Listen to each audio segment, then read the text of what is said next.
La pluie tombait si fort que j'ai cru qu'elle voulait me noyer. J'étais là, sur le perron de ma propre maison, le dos trempé, les cheveux collés au visage, une vieille clé inutile serrée dans ma main.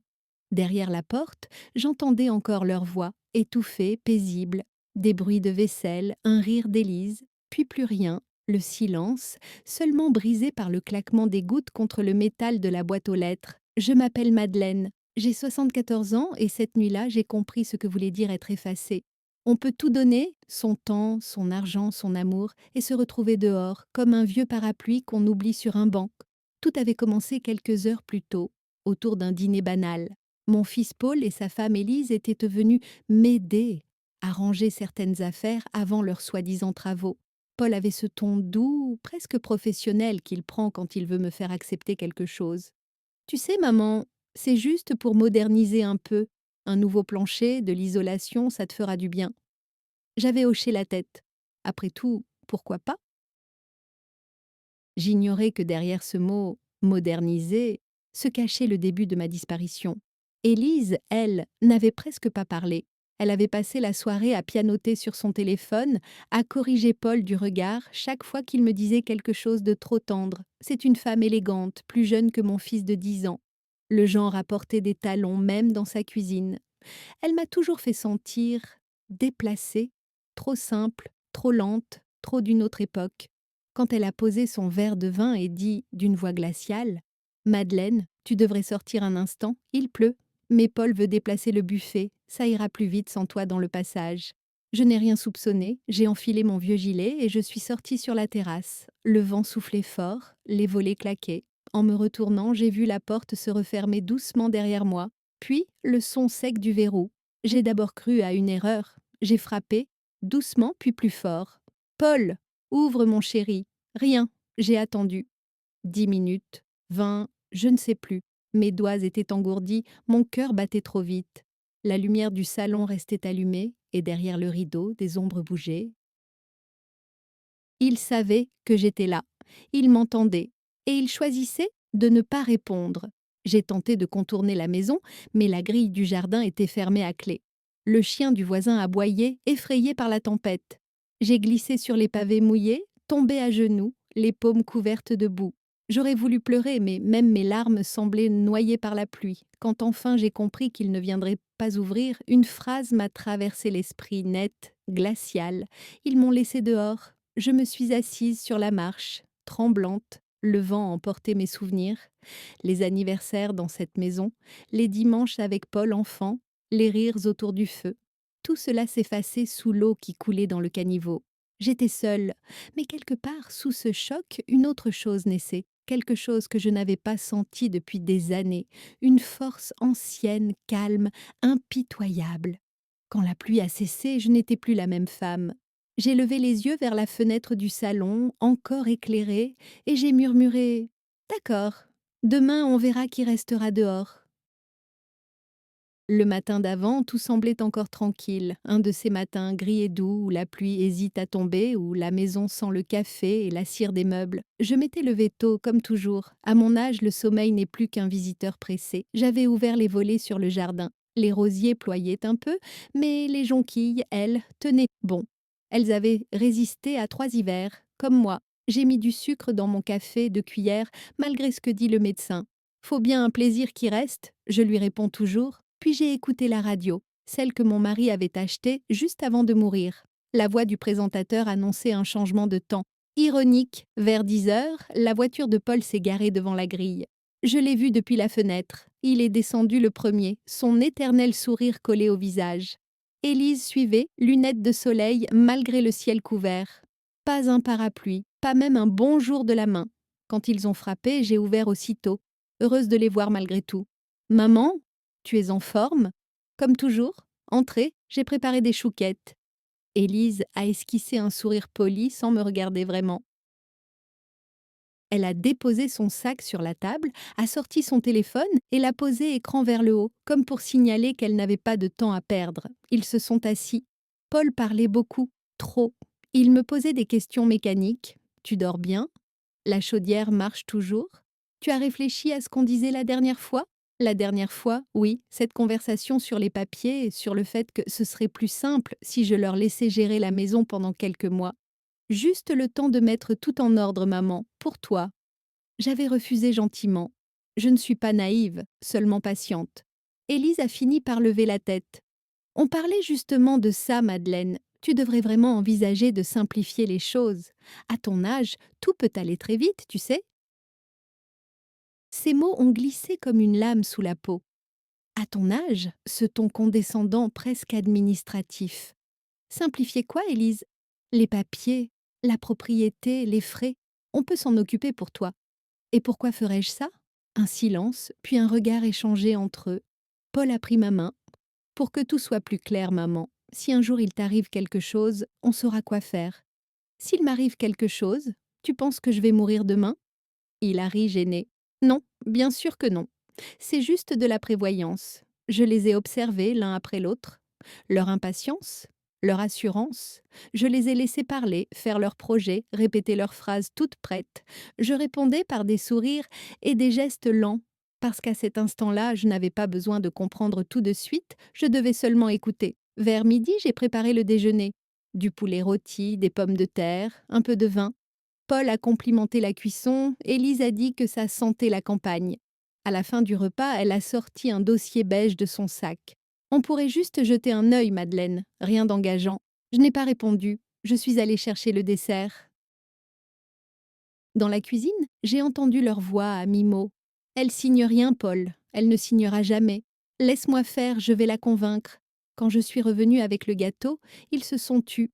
Le masque était revenu sur leur visage. Et moi, je me suis assise, droite, tranquille, la cuillère à la main, en pensant à mon mari. Il m'avait toujours dit ne dis jamais oui par fatigue. Je ne l'ai pas oublié. Ils sont partis vers 16 heures en me promettant de revenir le soir pour m'aider à ranger le salon. Je les ai regardés s'éloigner sous le ciel qui commençait à s'assombrir. Une petite voix au fond de moi murmurait déjà « Ce soir, quelque chose va changer ». Le ciel s'était couvert de nuages bas, lourds, presque violets. On aurait dit que la maison retenait son souffle. J'avais allumé la lampe du salon avant même qu'ils reviennent, pour que la pièce paraisse chaleureuse. Vieille habitude. J'ai toujours cru qu'une lumière douce peut calmer les tensions. J'avais tort. Ils sont arrivés un peu après 18 heures. Paul portait une boîte remplie de dossiers et de papiers qu'il a posés sur la table du salon, avec un soupir trop sonore. Élise tenait un sac de courses, du vin et quelques plats préparés. Elle a dit, d'un ton faussement gai, « On va dîner ensemble, Madeleine, ça te fera plaisir. » Je l'ai remerciée, même si je savais que la dernière chose qu'elle voulait, c'était partager un repas avec moi. Pendant qu'ils mettaient Paul à table, j'ai sorti des assiettes, lentement, observant leurs gestes. Paul évitait mon regard. Élise, elle, parlait sans cesse, de ses amis, de leurs projets, du nouveau concept d'éco qu'il voulait adopter. Tu verras, Madeleine, la maison aura plus de valeur une fois modernisée. Ces vieux meubles, c'est charmant, mais dépassé. Elle a laissé sa phrase en suspens, les yeux glissant sur le buffet de chêne que mon mari avait fabriqué de ses mains. Dépassé? Ai-je répété. Tu sais bien, vintage c'est bien, mais là c'est antique. J'ai senti une brûlure monter dans ma poitrine, mais je me suis contentée d'un sourire. À quoi bon? Le repas s'est déroulé dans cette ambiance étrange, où chaque mot pèse plus qu'il ne devrait. Paul me parlait de gestion simplifiée, de documents temporaires, de procédures de transfert, des mots techniques pour cacher une seule vérité. Il voulait ce que j'avais construit. À un moment, Élise a reposé son verre et m'a fixé droit dans les yeux. Madeleine, tu es seule ici, c'est grand, trop grand. Et tu sais, quand on vieillit, on ne se rend plus compte de tout. Parfois on oublie, on trébuche, on se met en danger sans le vouloir. J'ai senti mes mains trembler sous la table. Tu veux dire quoi exactement, Élise? Elle a pris un ton doux, presque compatissant. Qu'il faut penser à ton avenir. Et au nôtre aussi. Paul s'inquiète pour toi, c'est tout. Paul s'est raclé la gorge, mal à l'aise. Oui, maman, on veut juste t'aider à organiser les choses. J'ai regardé mon fils. Cet homme de 46 ans qui, enfant, se cachait derrière mes jupes quand il avait peur. Ce même regard, aujourd'hui détourné, incapable de soutenir le mien. J'ai compris à cet instant qu'il ne se battait plus pour moi, qu'il avait choisi son camp. Et si je refuse, ai-je demandé calmement. Élise a haussé les épaules.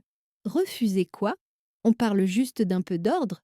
Tu sais, parfois, il faut accepter de laisser les autres s'occuper de nous. Ces mots ont glissé dans la pièce comme un poison. Laisser les autres s'occuper de nous.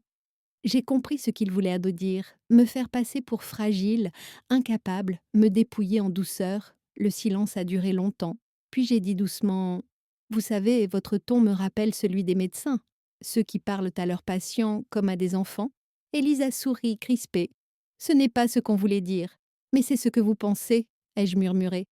Paul a détourné la tête. J'ai continué, la voix plus ferme. Vous parlez d'avenir, de sécurité, de gestion. Mais vous oubliez une chose. Cette maison, c'est moi. Chaque mur, chaque carreau, chaque clou a mon empreinte. Vous ne pouvez pas me retirer ça. Élise a pris un air faussement compatissant. Personne ne veut te retirer quoi que ce soit, Madeleine. On veut juste que tout soit plus simple. Plus simple pour qui? Elle n'a pas répondu. La pluie a commencé à tomber dehors, fine d'abord, puis plus dense contre les vitres.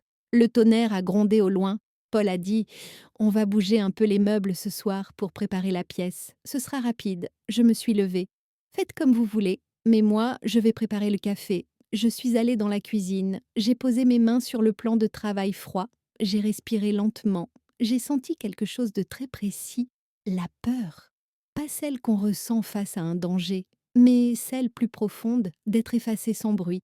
En revenant avec le café, j'ai vu Élise glisser quelque chose dans son sac, un trousseau de clés. Les miennes. Elle a souri comme si de rien n'était, et là, j'ai su. Ce soir-là, ce n'était pas un dîner, c'était une répétition de ma disparition. La pluie tombait depuis 1 heure quand tout a basculé. Une pluie lourde, persistante, celle qui s'infiltre dans les murs et dans les os. Paul avait déplacé le buffet du salon, prétendant vouloir libérer l'espace. Élise donnait des instructions avec l'assurance d'une propriétaire. Je les observais sans un mot, les mains croisées sur mes genoux. J'avais compris. Ce n'était pas un rangement, c'était un effacement. Madeleine, tu pourrais aller dehors 2 minutes, dit-elle avec ce ton qui ressemble à une politesse mais qui n'en est pas une. Dehors? Pourquoi faire? On veut éviter que tu glisses. Paul va bouger le meuble du fond. Tu reviens tout de suite après, promis. J'ai hésité. Le vent faisait déjà vibrer les vitres. C'est absurde, Élise. Il pleut. Paul s'est approché, un sourire rassurant sur le visage. Maman, c'est juste pour 1 minute. Allez, mets ton gilet, il fait frais. Je me suis levée lentement. Mon instinct me criait de refuser, mais le regard de mon fils, fatigué, nerveux, m'a désarmée. J'ai pris mon vieux gilet gris sur le dossier de la chaise et j'ai ouvert la porte. L'air humide m'a giflé. Une bouffée de froid, puis le bruit de la pluie sur les dalles. Je me suis tournée vers eux. Je peux savoir ce que vous manigancez? Rien du tout, Madeleine, a dit Élise en ajustant sa veste. On termine et tu rentres. Elle a souri. Ce sourire-là, je ne l'oublierai jamais. Trop calme, trop sûr. J'ai fait un pas dehors, juste un, et la porte s'est refermée derrière moi. Le bruit du verrou, net, sec, a résonné dans ma tête. J'ai frappé tout de suite. Paul, ouvre-moi. Rien. Pas un son. La pluie redoublait, fouettant le perron. J'ai cogné plus fort. Paul, tu m'entends? Le tonnerre a couvert ma voix. Les minutes se sont allongées comme des heures. Mon gilet était trempé, mes cheveux dégoulinaient sur mon front. La lumière du salon filtrait encore par les rideaux. Je distinguais leurs silhouettes, floues, qui bougeaient à l'intérieur. J'ai vu Paul s'approcher de la fenêtre, jeter un coup d'œil rapide, puis reculer, comme un enfant pris en faute. Ouvre, mon fils, je t'en prie. Ma voix s'est brisée. J'ai collé ma main contre la vitre, sentant le froid me mordre les doigts. À travers le rideau, Élise s'est tournée vers moi. Elle m'a vue, elle savait, et elle a simplement tiré le tissu pour cacher la fenêtre. Quelque chose s'est effondré en moi, lentement. Pas la colère, pas encore. Juste une sorte de vide, un trou dans la poitrine. Je ne bougeais plus. La pluie me tombait dessus comme un poids. Mon souffle formait de la buée. J'ai fini par descendre les 3 marches du perron sans savoir où aller. J'ai contourné la maison. Les volets de la cuisine étaient clos. La grille du jardin verrouillée. J'ai tenté de la secouer. Elle n'a pas bougé. Mon cœur battait à tout rompre. J'ai glissé sur les pavés mouillés, tombé à genoux. Mes mains ont heurté la terre froide. le goût de la pluie, du métal, du désespoir. J'ai appelé encore, ma voix se perdant dans le vent. Paul, tu ne peux pas faire ça, pas à ta mère. Personne n'a répondu. Je me suis accrochée au portail, respirant avec difficulté. Puis, lentement, j'ai levé les yeux vers les fenêtres. Tout était noir maintenant. Ils avaient éteint les lumières, ils avaient choisi le silence. Alors j'ai compris. Ce n'était pas une erreur, ce n'était pas une maladresse, c'était voulu, pensé, planifié. Ils m'avaient laissé dehors. J'ai marché jusqu'à la route, mes chaussures pleines d'eau, mes doigts engourdis. La pluie me collait au visage, chaque pas résonnait comme un verdict. Je ne savais pas où aller, mais je savais une chose. Cette porte, un jour, se rouvrirait. Et ce jour-là, ce ne serait pas pour moi qu'elle s'ouvrirait. La nuit est tombée sans que je m'en aperçoive vraiment. Quand j'ai levé les yeux, le ciel n'était plus qu'une masse noire striée d'éclairs. La pluie, elle, ne cessait pas. Elle tombait en biais comme si elle voulait m'effacer du monde. Mon gilet pendait, lourd comme une pierre, mes mains tremblaient, je ne sentais plus mes jambes. Je suis restée un moment sous l'auvent, espérant toujours bêtement qu'ils ouvriraient. Qu'à tout instant la porte s'entrebâillerait, que la voix de mon fils dirait « Maman, entre !» Tu vas attraper froid. Mais la porte est restée close. Et plus j'attendais, plus le froid s'infiltrait dans mes os, lentement comme une aiguille. Je me suis assise sur la marge du perron. Le vent faisait claquer les branches du pommier. Dans la rue, il n'y avait personne, pas même une voiture. Les maisons voisines dormaient, toutes lumières éteintes. Une partie de moi voulait crier, taper contre les volets, réveiller le monde entier. L'autre murmurait « Ne leur donne pas ce pouvoir ». Je ne sais pas combien de temps j'ai attendu là, peut-être 1 heure, peut-être 2. Le temps, dehors, n'existe plus. Il se transforme en une succession de souffles et de battements de cœur. J'ai fini par me lever, à moitié engourdie. J'ai tenté une dernière fois la poignée. Rien. Alors, j'ai marché. Mes pas m'ont mené jusqu'à la petite barrière du jardin. Elle grinçait, familière. J'ai pensé à Georges, mon mari. C'est lui qui l'avait installée un dimanche de printemps. Il disait toujours « On ferme pour protéger, pas pour exclure ». Ironie cruelle, aujourd'hui cette barrière me séparait de tout ce que j'avais encore. J'ai contourné la haie, suivi le chemin qui descend vers la rue principale. L'eau s'infiltrait dans mes chaussures. À chaque pas, un bruit spongieux. J'avais froid, mais je n'étais plus triste. Plus vraiment. J'étais vide. Et dans ce vide, quelque chose de nouveau commençait à bouger. Une lucidité, un fil de colère, fin comme une lame. J'ai vu la lumière d'un lampadaire au bout de la rue. Sous la pluie, il brillait comme un phare. Là-bas, à 100 mètres, la maison de Jeanne. Ma voisine depuis 20 ans, une veuve, comme moi. Discrète, gentille. Elle m'avait souvent dit « S'ils abusent, fais-moi signe ». Je n'avais jamais cru que ce jour viendrait. Je me suis approchée tremblante. J'ai frappé doucement puis plus fort. Au bout de quelques secondes, la porte s'est ouverte. La chaleur m'a enveloppée. Jeanne, en robe de nuit, m'a regardée sans un mot. Son regard a suffi. Elle avait compris. Mon Dieu, Madeleine, entre vite. Je n'ai pas réussi à parler. Mes lèvres étaient peau bleue, mes doigts raides. Elle m'a tirée à l'intérieur, refermant la porte derrière moi. L'odeur de soupe chaude, le feu dans la cheminée, tout me semblait irréel. Je me suis laissée tomber sur la chaise près du feu. Mes vêtements laissaient des flaques sur le parquet. Jeanne a pris une couverture, l'a posée sur mes épaules. Qu'est-ce qui s'est passé? J'ai voulu répondre, mais aucun mot ne sortait. J'ai juste chuchoté. Ils m'ont laissée dehors. Elle a pâli. Qui? Il? Mon fils et sa femme. Je crois que c'est à ce moment-là que la douleur m'a vraiment frappée. Pas le froid, pas la pluie, mais cette vérité. J'avais élevé un homme capable de me tourner le dos sous l'orage. Jeanne s'est assise en face de moi, silencieuse. Puis elle a dit calmement « Tu ne retourneras pas là-bas cette nuit. Tu restes ici. Demain, on avisera. » Elle a préparé du thé, m'a donné des chaussettes sèches. Ses gestes étaient précis, sans pitié inutile. Je l'ai remerciée d'un regard. Quand je me suis allongée sur le canapé, la couverture sur le corps, la chaleur du feu sur mes joues, j'ai fermé les yeux. Mais le sommeil ne venait pas. Je revoyais la porte se fermer, le rideau se tirer, la silhouette d'Élise. Et dans ma tête, une seule pensée revenait, lancinante comme un battement. Ils m'ont laissée dehors, mais demain, C'est moi qui déciderai qui entre.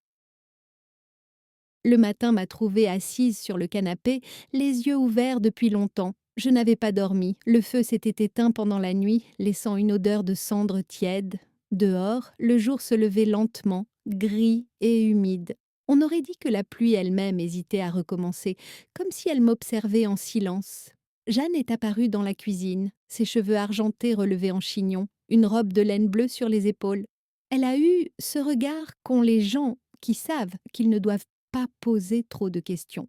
Tu veux du café, ma belle? J'ai hoché la tête. Ma voix me manquait encore, comme si je l'avais perdue dans la nuit. Elle a posé devant moi une tasse fumante. J'ai mis un moment avant de la prendre. Mes doigts étaient encore gonflés. Froid. Elle s'est assise en face de moi, les mains jointes, et m'a laissé le temps. Tu veux m'en parler? Ils m'ont enfermée dehors. Ces mots, à voix haute, m'ont semblé irréels. Jeanne a froncé les sourcils. Par erreur? Non, pas par erreur. Alors j'ai tout raconté, lentement, sans pleurer. La conversation de la veille, les phrases d'Élise, le regard fuyant de Paul, la porte qui se ferme, le verrou, le silence. À mesure que les mots sortaient, je sentais ma voix se raffermir. Plus je racontais, plus la peur se transformait en une autre énergie. Jeanne m'écoutait sans m'interrompre. À la fin, elle a simplement dit des monstres? Des monstres polis, bien habillés, mais des monstres quand même. Je n'ai pas répondu. Je regardais la pluie recommencer à tomber contre la fenêtre, régulière, presque apaisante. Qu'est-ce que tu vas faire maintenant? Je ne sais pas encore. Tu veux que j'appelle la gendarmerie? J'ai secoué la tête. Pas tout de suite. S'ils croient que je vais pleurer, c'est qu'ils me connaissent qu'au mal. Jeanne a souri, un sourire triste mais complice. Voilà la Madeleine que je connais. Elle s'est levée, a sorti une boîte en fer d'un tiroir, à l'intérieur, du pain, du fromage, un petit pot de confiture. Mange un peu, ensuite on ira récupérer ce qui peut l'être. Tu as des papiers importants là-bas? Oui, tout. Les titres de propriété, les factures, mes papiers de retraite, tout est dans le secrétaire du salon. Alors il faut agir avant qu'ils ne les touchent. Je l'ai regardée, hésitante. Tu crois qu'ils oseraient? Elle a haussé les épaules. S'ils t'ont mise dehors, ils oseront tout. Un long silence. Puis j'ai dit Jeanne, tu crois que Paul, il m'aime encore? Elle a soupiré. Je crois qu'il t'aime à sa façon, mais il a laissé quelqu'un d'autre décider à sa place. Et cette femme-là, elle n'aime que l'argent. Ces mots m'ont frappé en plein cœur parce qu'ils étaient au vrai. J'ai serré la tasse entre mes mains. J'ai toujours cru que le sang protégeait du pire. Non, ma belle, le sang ne protège de rien. Il ne fait que rendre la trahison plus douloureuse. Je suis restée là, le regard fixé sur la fenêtre. Le monde dehors semblait lavé, presque neuf. Les toits luisaient, les arbres dégoulinaient encore. Une idée, floue, commençait à naître. Pas encore un plan, plutôt une direction. Jeanne s'est levée, a pris son manteau. On va passer chez le notaire, d'accord? Mon neveu travaille là-bas. Il saura te conseiller. Aujourd'hui? Aujourd'hui, il ne faut pas attendre. J'ai voulu protester, mais sa main s'est posée sur mon bras. Madeleine, regarde-moi. Ce qu'ils ont fait, ce n'est pas une dispute de famille. C'est une tentative d'effacement. Si tu ne bouges pas maintenant, demain ils auront tout pris. Ces mots m'ont glacée, mais ils m'ont réveillée aussi. J'ai senti quelque chose d'ancien remonter en moi, cette force tranquille que j'avais quand Paul était enfant et que je devais tout affronter seule. Je me suis levée. Très bien, allons-y. Jeanne m'a souri, satisfaite. Voilà, la pluie a fait son œuvre, elle a lavé ce qu'il fallait. Nous avons quitté la maison ensemble. Le vent soufflait encore, mais il avait changé. Ce n'était plus le vent qui chasse, c'était celui qui pousse. La route jusqu'à l'étude notariale n'a duré que 15 minutes, mais j'ai eu l'impression de traverser un siècle. Chaque virage, chaque panneau, chaque façade familière semblait différent, plus froid, plus lointain.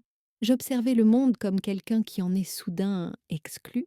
Jeanne conduisait lentement, concentrée. Elle avait enfilé ses gants de cuir, ceux qu'elle portait pour les grandes affaires, comme elle disait. Quand elle a coupé le moteur devant le bureau de Maître Roux, elle m'a jeté un regard bref. Tu veux que je vienne avec toi? Non, je dois parler seule. Très bien, mais s'il te dit quoi que ce soit qui ne te semble pas juste, tu sors, tu viens me chercher. J'ai hoché la tête. L'étude sentait le papier ancien et le café froid. Une secrétaire m'a accueillie avec un sourire professionnel. Vous avez rendez-vous, madame? Je suis Madeleine Vasseur. J'aimerais voir Maître Roux, c'est urgent. Elle a regardé son écran, puis a hoché la tête. Il peut vous recevoir dans 10 minutes. Asseyez-vous, je vous en prie. Je me suis assise. Mes vêtements étaient encore un peu humides, malgré la chaleur de la maison de Jeanne. J'ai regardé les murs chargés de cadres, diplômes, photos de promotion, certificats, tous ces papiers qui prouvent qu'on existe, qu'on a raison, qu'on possède. Et moi, mes papiers, mes preuves, étaient enfermés derrière la porte que mon fils avait fermée. Quand Maître Roux m'a appelé, j'ai mis quelques secondes avant de me lever. Il avait peu changé. Le même costume sombre, les mêmes lunettes posées sur le bout du nez. Il s'est levé pour me saluer. Madame Vasseur, cela fait longtemps. 20 ans à peu près. Depuis la succession de mon mari. Je me souviens, oui. Asseyez-vous. Que puis-je faire pour vous? Je l'ai regardé droit dans les yeux. Mon fils m'a mise dehors. Il a cligné des yeux, surpris. Pardonnez-moi. Hier soir, ils ont fermé la porte à clé, lui et sa femme. Il s'est penché, posant son stylo. C'est grave ce que vous dites. Je sais, mais ce n'est pas tout. Je crois qu'ils ont l'intention de s'emparer de la maison. Alors, j'ai tout raconté, sans détour. Les papiers qu'ils voulaient me faire signer, les phrases d'Élise, le trousseau de clés qu'elle avait pris, la nuit dehors. Il ne m'a pas interrompu une seule fois. Quand j'ai terminé, il est resté silencieux un moment, réfléchissant. Avez-vous signé quoi que ce soit récemment? Non, rien depuis le testament de mon mari.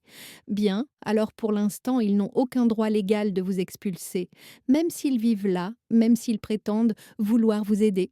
Il a ouvert un dossier, pris quelques notes. Vous avez vos papiers personnels, vos relevés, vos titres de propriété. J'ai baissé les yeux. Non, tout est resté dans le secrétaire du salon.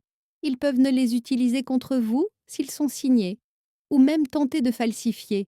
Il faut récupérer ces documents, Madame Vasseur. Sans ça, vous êtes vulnérable. Ce mot vulnérable m'a brûlé les oreilles. Comment voulez-vous que je fasse? Ils ne me laisseront pas entrer. Il a réfléchi un instant, puis a pris un ton plus bas. Vous pourriez déposer une main courante. Mais si vous préférez agir plus discrètement, je peux envoyer un huissier constater l'occupation du domicile. Cela figerait toute démarche de leur part. Je les regardais, troublée. Vous feriez ça? Pour vous, oui. Votre mari était un homme droit. Il ne mériterait pas que sa mémoire soit piétinée. Un long silence, puis j'ai dit doucement: il me croit vieille et faible. Alors laissez-les croire. La loi aime les femmes qu'on sous-estime. Ces mots m'ont fait sourire pour la première fois depuis 2 jours. Il a ajouté: donnez-moi 48 heures. En attendant, ne retournez pas là-bas seul. Et si vous retrouvez les papiers ou toute preuve de ce qu'ils ont fait, gardez tout. Même une photo, un message, un mot de trop. Je me suis levée, soulagée, reconnaissante. Merci, maître. Vous ne savez pas ce que ça représente? Si, j'ai vu trop de mères trahies par leurs enfants. Et croyez-moi, la justice n'oublie pas aussi vite qu'eux. En sortant, Jeanne m'attendait dans la voiture, un thermos à la main. Alors, il m'aide, mais je dois récupérer les papiers. On y va ce soir? Non, ai-je répondu, pas encore. Ce soir, je veux qu'il dorme tranquille. Je veux qu'il croie avoir gagné. Jeanne a hoché la tête, un sourire fin aux lèvres. Tu prépares quelque chose? Non, Jeanne, je prépare la vérité. L'après-midi même, j'étais de retour à l'étude notariale. Le ciel s'était éclairci, mais l'air restait humide, saturé de cette odeur métallique qu'on ne sent qu'après les orages. Jeanne avait insisté pour m'accompagner, mais je lui avais dit non, je devais y aller seule cette fois. Maître Roux m'attendait dans son bureau. Sur la table, il avait déjà sorti plusieurs dossiers, empilés, reliés d'un ruban bleu. J'ai fait quelques vérifications, Madame Vasseur. Vous aviez raison de venir. Il a mis ses lunettes, a feuilleté quelques pages, puis m'a regardé d'un air grave. Hier, en consultant le registre foncier, j'ai trouvé quelque chose d'étrange. Il a tourné le dossier vers moi. Sur la photocopie du titre de propriété de ma maison, une signature. La mienne. Ou plutôt, une imitation. Mon cœur s'est serré. Ce n'est pas mon écriture. Je le sais, mais c'est celle qu'ils ont déposée. Un transfert de copropriété daté d'il y a 3 semaines. 3 semaines? Oui, et officiellement, votre fils en détient désormais 60%. Je suis restée silencieuse. Le monde autour de moi semblait se resserrer, comme si les murs se rapprochaient. 3 semaines. Ils avaient préparé tout ça avant même de venir dîner. C'est une signature falsifiée, ai-je murmuré. Je n'en doute pas, mais il faut la prouver. Il s'est levé, a sorti une chemise cartonnée. J'ai déjà contacté un expert en graphologie. Il pourra confirmer rapidement. Si la signature est fausse, le transfert est nul. Et s'ils prétendent que j'ai signé sous pression, alors ce sera une affaire de coercition. Et croyez-moi, le juge n'appréciera pas qu'on enferme une vieille dame dehors sous la pluie. Ces mots ont résonné longtemps. Une vieille dame. Oui, c'est ce que je suis, mais pas une victime. Plus maintenant. Maître Roux, dis-je calmement, je veux récupérer mes papiers. Et je veux qu'il comprenne que je sais. Il a réfléchi. Vous ne pouvez pas retourner chez vous seul, mais si vous le souhaitez, je peux vous accompagner, officiellement pour un contrôle de documents. Non, répondis-je, laissez-les dormir sur leur victoire un peu plus longtemps. Il a esquissé un sourire presque admiratif. Vous avez une force que beaucoup sous-estiment. Ils m'ont appris à la retrouver. Je suis sortie du bureau, le dossier sous le bras. Sur le trottoir, l'air avait ce goût de terre mouillée. J'ai respiré profondément. Je savais désormais que je n'étais plus seulement la mère trahie. J'étais la femme qui allait remettre de l'ordre. Sur le chemin du retour, je suis passée devant la maison, de loin. Les volets étaient ouverts, la voiture d'Élise garée devant parfaitement lustrée. Derrière la fenêtre, j'ai aperçu mon fils, assis à la table du salon, un ordinateur devant lui. Il riait. J'ai senti ma gorge se serrer, mais pas de larmes cette fois. J'ai noté chaque détail, les heures, les lumières allumées, la façon dont il vivait déjà dans un espace qui n'était pas le leur. Cette précision n'était pas une vengeance, c'était de la méthode. Le soir, Jeanne m'attendait avec 2 tasses de soupe chaude. Alors, ils ont falsifié ma signature. Elle a levé les yeux au ciel. Ces gens sont pires que je le croyais. Ce ne sont pas des gens, Jeanne, c'est mon fils. Et c'est ça, le pire. Je me suis assise en face d'elle, vidée, mais lucide. Ah, le notaire prépare un constat. Si la preuve est confirmée, ils seront contraints d'annuler le transfert. Et toi? Moi, je vais les laisser faire encore un peu, qu'ils s'enfoncent eux-mêmes. Jeanne m'a observé longuement, puis elle a souri d'un air que je ne lui connaissais pas. Tu as ce regard que j'avais quand j'ai quitté mon mari, le regard de celle qui ne se laissera plus jamais faire. C'est exactement ça. La nuit est tombée. Je me suis installée près de la fenêtre, regardant les lumières de la ville danser sur les flaques. Dans mon carnet, j'ai écrit 3 phrases, nettes, précises. Ils m'ont laissée dehors. Ils ont signé à ma place. Demain, je reprends ce qui m'appartient. Et pour la première fois depuis des jours, j'ai éteint la lumière avec le cœur calme. Pas apaisé, mais prêt. Le lendemain, j'étais déjà debout avant le lever du jour. La pluie s'était enfin arrêtée et un silence inhabituel enveloppait la petite maison de Jeanne. J'ai préparé du café sans bruit, les gestes précis, presque militaires. Dans ma tête, tout s'ordonnait.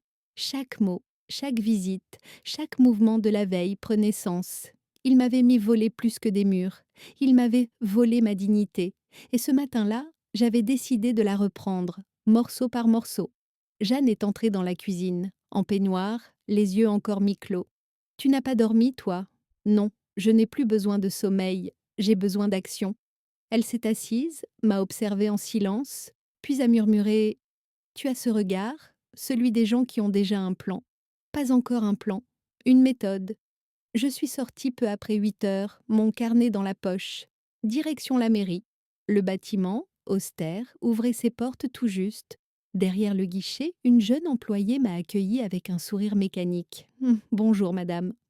Bonjour, je viens demander un duplicata de mes documents cadastraux. On m'a dit que c'était possible ici. Oui, bien sûr. Vous avez une pièce d'identité? Je l'ai posée sur le comptoir. Mes mains ne tremblaient pas. Pendant qu'elle tapait sur son clavier, je fixais l'écran de son ordinateur. Les chiffres, les lignes, les parcelles. Tout ce qui prouvait que ma maison existait, que j'existais avec elle. Voilà, Madame Vasseur, vous pouvez les récupérer d'ici 2 jours. Parfait.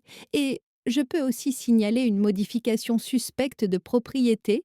Elle a levé les yeux, intriguée. Oui, c'est possible. Vous soupçonnez une erreur? Non, pas une erreur. Une falsification. Elle a pâli un peu, a noté mes paroles sur un formulaire, puis m'a tendu un stylo. Signé ici. En sortant, j'ai senti le vent glisser sur ma nuque. J'ai fermé les yeux un instant. Je n'étais plus dehors par accident. Cette fois, c'était moi qui choisissais d'être dehors. Deuxième étape, la banque. J'y suis allée sans prévenir, profitant du fait que mon compte était toujours commun avec celui de Paul pour certaines charges de la maison. La conseillère, une femme blonde aux gestes précis, m'a reconnue aussitôt. Madame Vasseur, cela fait longtemps. Oui, je viens vérifier quelques mouvements récents sur mon compte. Elle a ouvert son écran, puis a froncé les sourcils. Il y a eu plusieurs virements vers le compte de votre fils, des transferts automatiques liés à la gestion de la propriété. Vous étiez au courant? Non, et je veux une copie signée de chaque opération. Elle a hésité, puis m'a tendu les relevés. Je les ai glissés dans mon sac sans un mot. Une autre pièce du puzzle venait de tomber en place. De retour chez Jeanne, j'ai étalé tous les papiers sur la table. Les duplicata de la mairie, les relevés de la banque, les copies que m'avait données Maître Roux. J'ai tout classé, numéroté, annoté. Chaque ligne devenait une arme. Tu prépares un procès? A demandé Jeanne en déposant 2 tasses de tisane. Non, une vérité. Les procès sont pour ceux qui espèrent encore qu'on les croira. Moi, je veux qu'ils comprennent, sans juge, sans plaidoirie. Et comment tu vas t'y prendre? Je vais les laisser parler d'abord. Elle a souri, admirative. Madeleine, tu es dangereuse quand tu es calme. Je n'ai pas répondu. Je me suis contentée d'ouvrir mon carnet et d'écrire, en haut d'une page, Jour 1, préparer le terrain. Puis j'ai dressé la liste, récupérer les duplicata officiels, bloquer les transferts bancaires, informer discrètement le notaire de mes démarches, trouver un témoin, quelqu'un d'irréprochable. Jeanne m'a observé en silence, puis a dit « Tu veux que ce soit moi, ton témoin ?»« Non, toi, tu es mon allié. Il me faut un regard extérieur, quelqu'un qu'ils n'oseront pas contredire. » C'est alors qu'une idée m'est venue. Le père Lemoine, le prêtre de la paroisse. Il connaissait Paul depuis l'enfance. Il m'avait mariée, avait baptisé mon fils. Et surtout, il avait ce regard que même les menteurs n'affrontent pas longtemps. Ce sera lui, ai-je dit. Le prêtre? Oui. S'ils veulent jouer à la vertu, ils sauront ce que c'est que d'en croiser une vraie. Le soir, j'ai allumé une bougie dans la cuisine de Jeanne. La flamme tremblait mince et droite, comme une promesse. J'ai regardé la pluie reprendre dehors, cette fois légère, apaisée. Ils ont cru m'éteindre.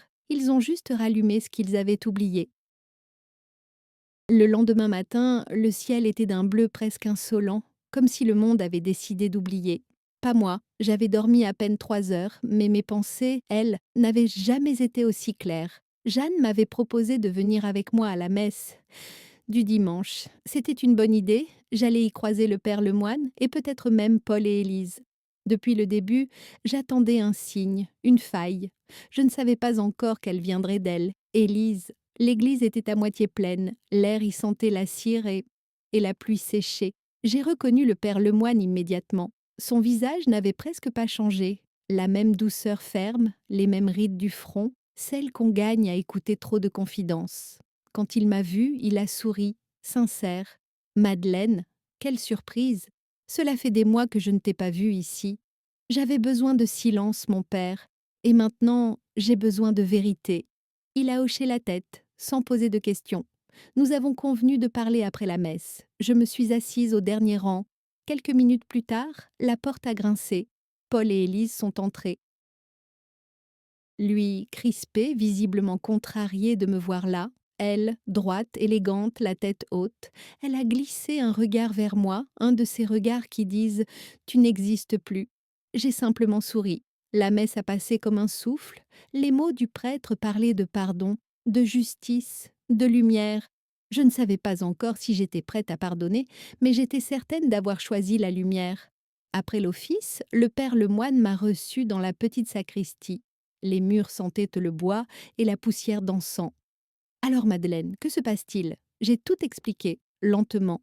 Il a écouté sans m'interrompre. À la fin, il a fermé les yeux quelques secondes.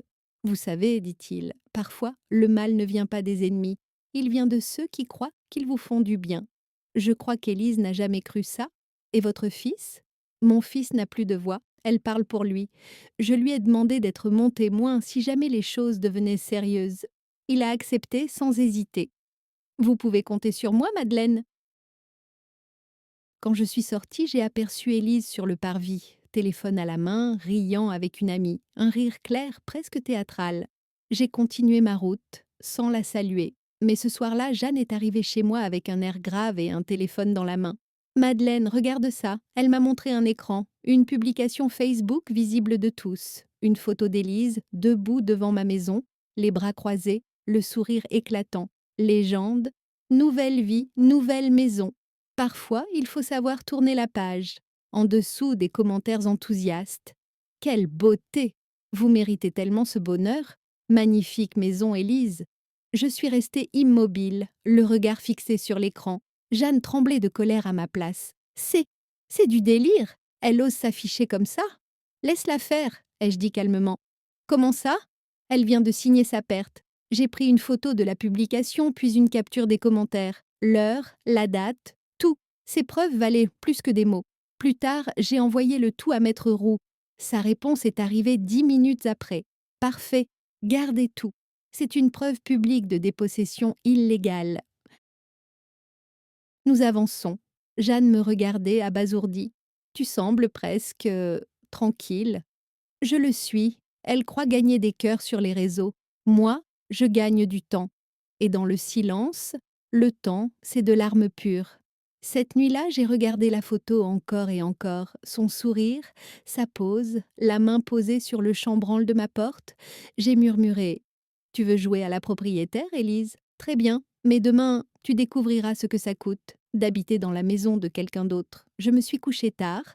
Avant de dormir, j'ai relu mes notes. Jour 1, préparer le terrain. Jour 2, laisser l'ennemi s'exposer. Et j'ai ajouté une troisième ligne, simple, droite, presque élégante. Jour 3, entrer à nouveau chez moi. Le matin suivant, l'air était limpide, presque coupant. J'avais passé la nuit à relire les messages du notaire, à ranger les papiers dans une grande enveloppe Kraft. Tout était prêt.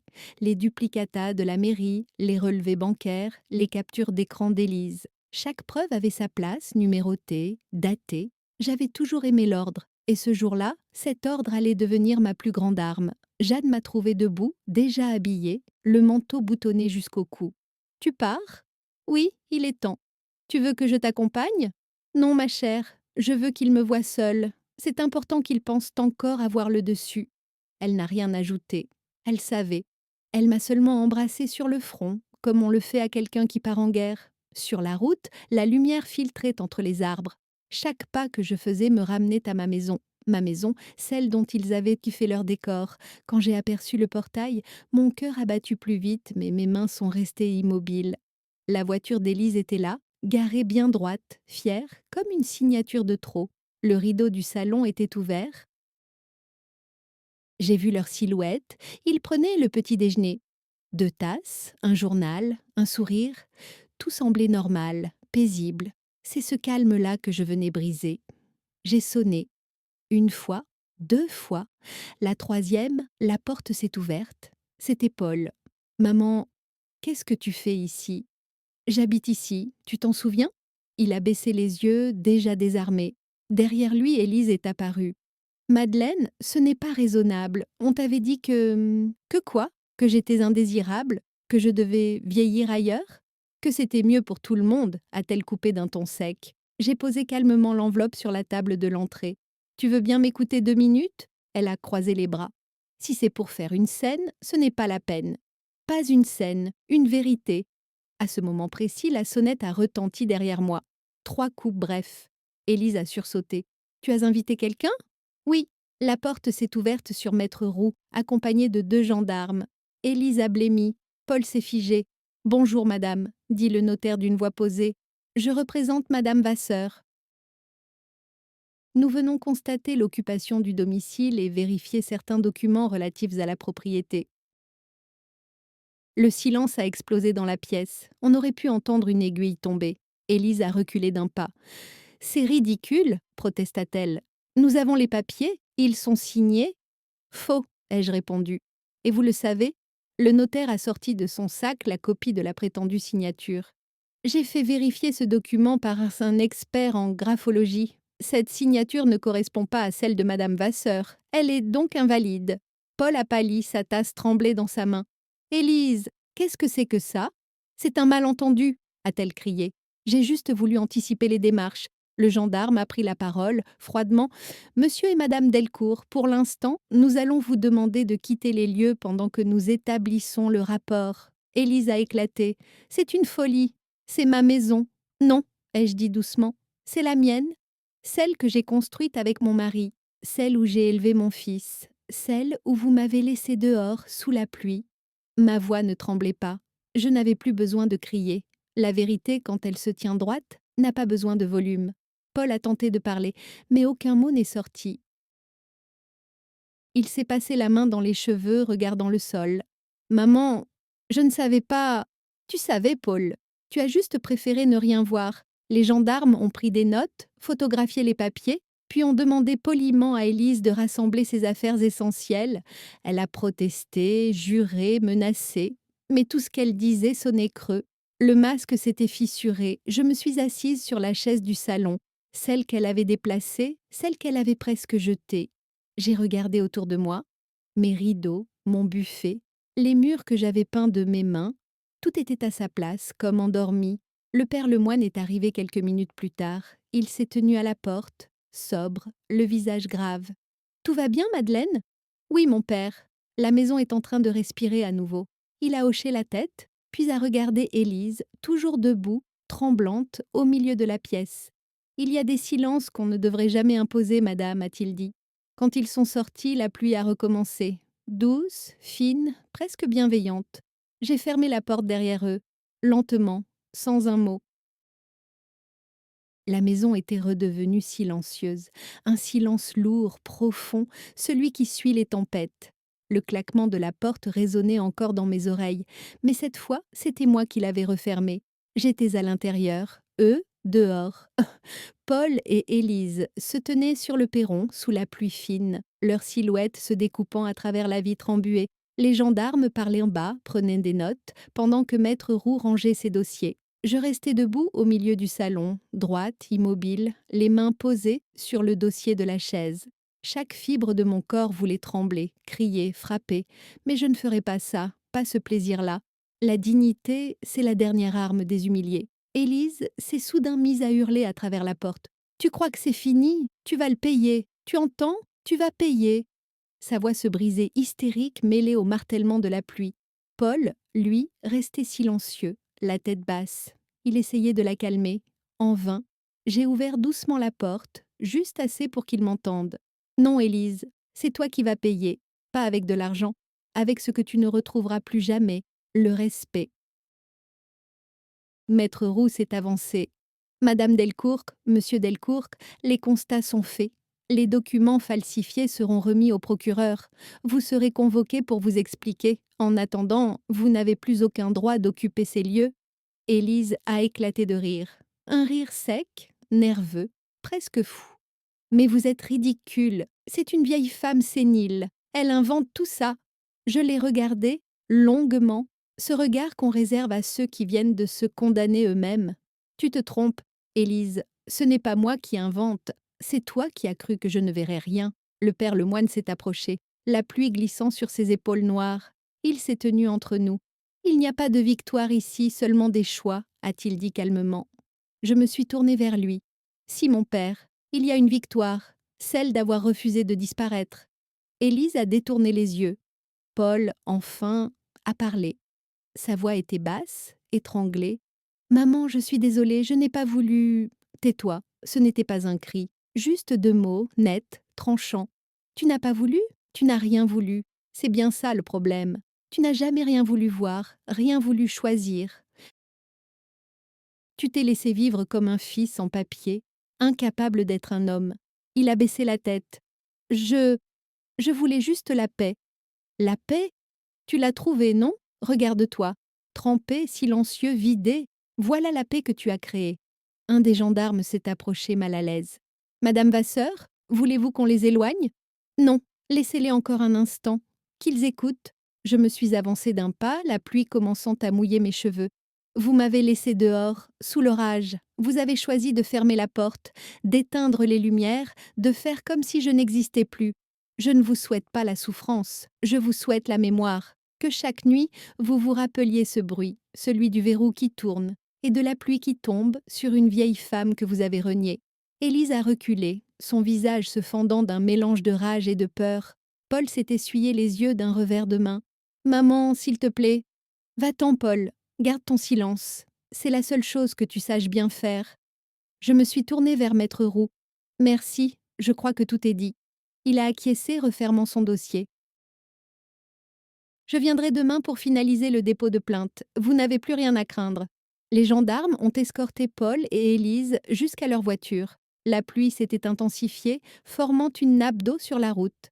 Avant de monter, Élise a jeté un dernier regard vers la maison. Un regard plein de haine, mais aussi de quelque chose de plus rare, la peur. Je suis restée sur le seuil, à les regarder partir. Pas triomphante, pas vengeresse, simplement présente. Le père Lemoine s'est approché, posant une main sur mon épaule. « Vous avez bien fait, Madeleine ?»« Non, mon père, j'ai juste rendu les choses à leur place. Quand ils ont disparu au bout de la rue, j'ai refermé la porte. Cette fois, lentement, délibérément. Le bois a craqué, comme un soupir. La maison, ma maison, semblait respirer. Je me suis laissée tomber sur le fauteuil du salon. Le bruit de la pluie était doux, presque apaisant. J'ai fermé les yeux, écoutant le silence, un vrai silence, et j'ai murmuré « La justice, parfois, a le goût de l'eau de pluie. » La maison semblait plus grande que dans mes souvenirs. Ou peut-être était-ce le silence, un silence plein, épais, presque vivant, qui lui donnait cette impression d'espace retrouvé. J'ai fait quelques pas dans le couloir. Le parquet grinçait sous mes pas, le même son qu'autrefois, celui qui m'avait tant manqué. Chaque chose était là, mais différente. Mes rideaux lavande, mon buffet, les cadres accrochés au mur, sauf que tout portait maintenant l'empreinte d'une main étrangère, des coussins neufs sur les fauteuils, une bougie parfumée que je n'avais jamais allumée, des photos d'eux posées comme des trophées. Je me suis approchée du buffet. J'ai ouvert doucement le tiroir du haut. L'odeur du bois ancien m'a saisie. Dedans, mes papiers, ceux que j'avais cherchés pendant des jours, les titres de propriété, les factures, les lettres de mon mari, rien n'avait disparu. Il n'avait non pas eu le temps.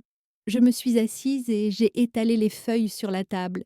La lumière du matin entrait par la fenêtre. Tout était calme. Pour la première fois depuis longtemps, je pouvais respirer. Chaque signature, chaque cachet me ramenait à une époque où j'étais encore nous, Georges et moi.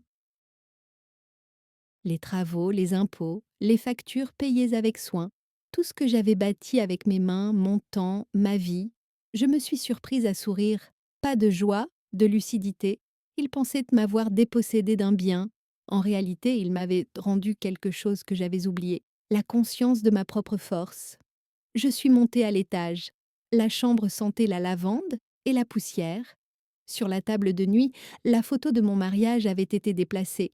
Élise l'avait sans doute mise là par habitude, sans comprendre ce qu'elle représentait. J'ai pris le cadre entre mes mains. Georges souriait, son regard tourné vers moi, comme ce jour-là à la mairie. « Tu vois, ai-je murmuré, ils ont essayé de m'effacer. Mais regarde, je suis toujours debout. » J'ai reposé la photo, puis j'ai ouvert les volets. La lumière a envahi la pièce, chassant les ombres. Dehors, les arbres luisaient encore de pluie. Le jardin avait souffert, mais il vivait, un peu comme moi. Je suis descendue à la cuisine. La bouilloire était encore sur la gazinière, les tasses dans l'évier. J'ai mis de l'eau à chauffer. Ce geste, simple, familier, m'a ému plus que tout le reste. Faire du thé, dans ma maison, sans peur, sans honte. J'ai attendu le sifflement, puis versé l'eau sur les feuilles. Assise à la table, j'ai repensé à tout, à la pluie, au froid, aux mots durs, aux mensonges, à la nuit dehors. Et à ce moment précis, j'ai compris. La vengeance ne m'intéressait pas. Ce que je voulais, je l'avais déjà. La vérité, la paix, le respect. Sur la cheminée, une photo d'Élise et Paul trônait encore. Je me suis levée, les prise entre les doigts. Leur sourire était figé, faux, presque grotesque. J'ai hésité un instant, puis j'ai ouvert la vitre du foyer. Le feu que j'avais rallumé ce matin brûlait doucement. La photo a glissé entre les flammes, s'enroulant sur elle-même avant de disparaître.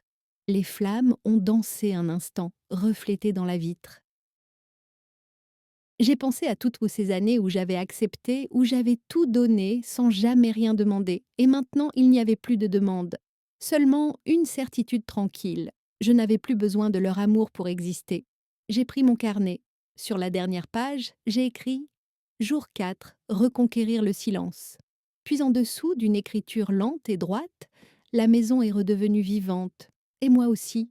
Je suis restée longtemps assise à la table, à écouter les craquements du bois, le sifflement du vent, le tic-tac de l'horloge. Des sons simples, presque oubliés, mais plus précieux que tout. Et quand la pendule a marqué midi, j'ai levé ma tasse de thé vers le vide, comme un toast invisible, à la paix et à la pluie qui m'a tout repris pour me tout rendre.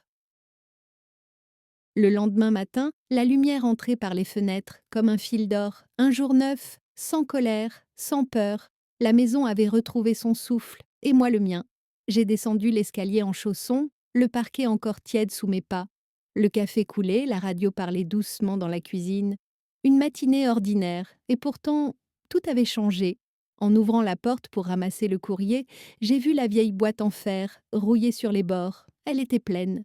Je n'y avais pas prêté attention depuis des semaines. Dedans, entre 2 factures et une publicité pour une assurance obsèque, il y avait une grande enveloppe beige, mon nom écrit à la main. L'écriture tremblait, maladroite, mais familière, celle de Paul.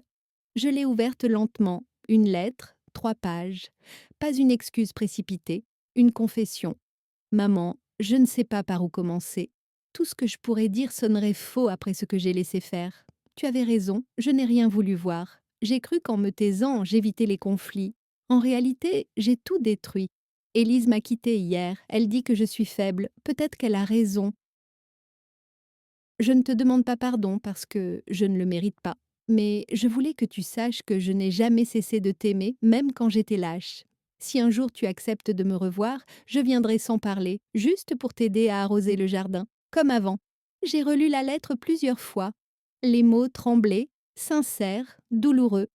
Pas pour excuser, pour reconnaître, et c'était déjà beaucoup.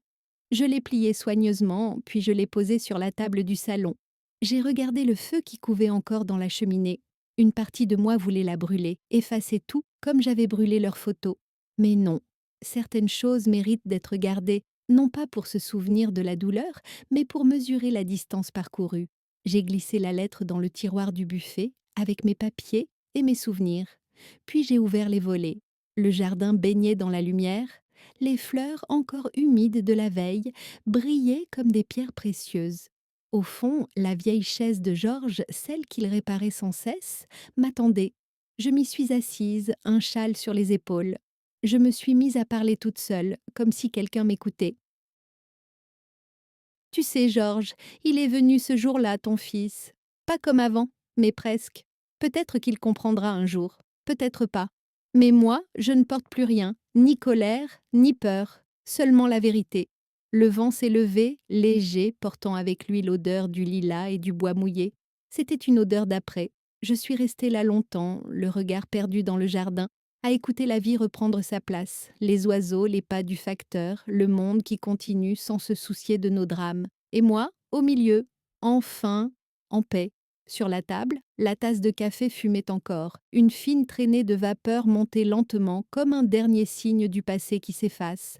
Avant de rentrer, j'ai écrit dans mon carnet Jour 5, pardonner sans ouvrir la porte.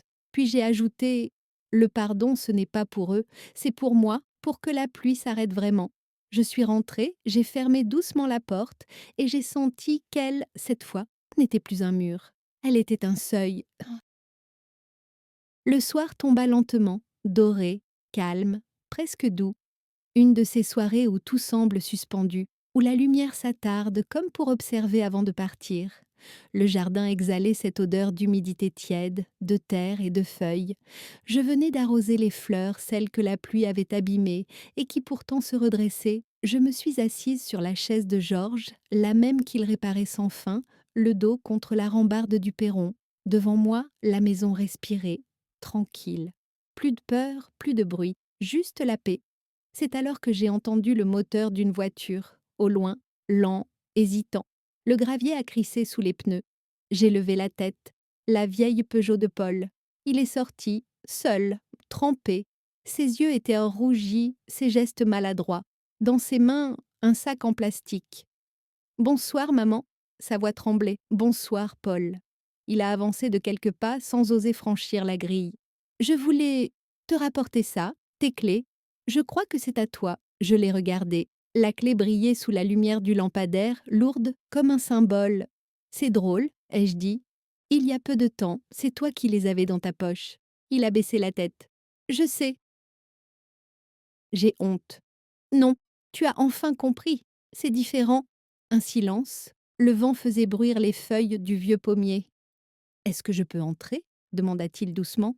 Juste pour te parler. Je l'ai regardé longuement, tout en lui me rappelait l'enfant qu'il avait été, celui qui venait se cacher dans mes bras pendant l'orage. Mais cet orage-là, c'est lui qui l'avait provoqué. Je me suis levée, j'ai avancé jusqu'à la grille. Non, Paul, pas ce soir, pas encore. Maman, je t'en prie. Tu vois, autrefois, c'est moi qu'on a laissé dehors, sous la pluie. Ce soir, c'est ton tour, pas pour te punir, pour que tu comprennes. Ses yeux se sont remplis de larmes. J'ai peur de ne plus jamais pouvoir réparer. On ne répare pas tout, Paul, mais on peut apprendre à ne plus casser. Je lui ai pris la clé des mains. Garde ton courage. Et quand tu seras prêt, vraiment prêt, tu reviendras. Pas avec une clé, avec un cœur. Il a hoché la tête. D'accord. Il est resté là un moment, sous la pluie fine, avant de tourner les talons. La voiture a redémarré lentement, ses phares se fondant dans la nuit. Je suis restée debout, seule, sur le seuil. La clé dans ma main, le bruit du moteur s'éloignant. Le vent s'est levé, léger, et j'ai murmuré « Voilà, maintenant, c'est terminé. » Je suis rentrée, j'ai fermé la porte doucement. Ce même bruit de verrou, le même que cette nuit-là, mais cette fois, c'était moi qui décidais. Je me suis assise dans le salon, face au feu. Le bois craquait, l'air sentait la pluie, et la paix retrouvée. Dans mon carnet, j'ai écrit une dernière ligne. Jour 6. Ce soir, c'est moi qui les ai laissés dehors. Puis, en dessous, j'ai ajouté « La pluie a cessé, pour de bon ». Et quand la flamme s'est mise à danser plus fort, j'ai regardé droit vers la caméra imaginaire, celle qui capterait tout.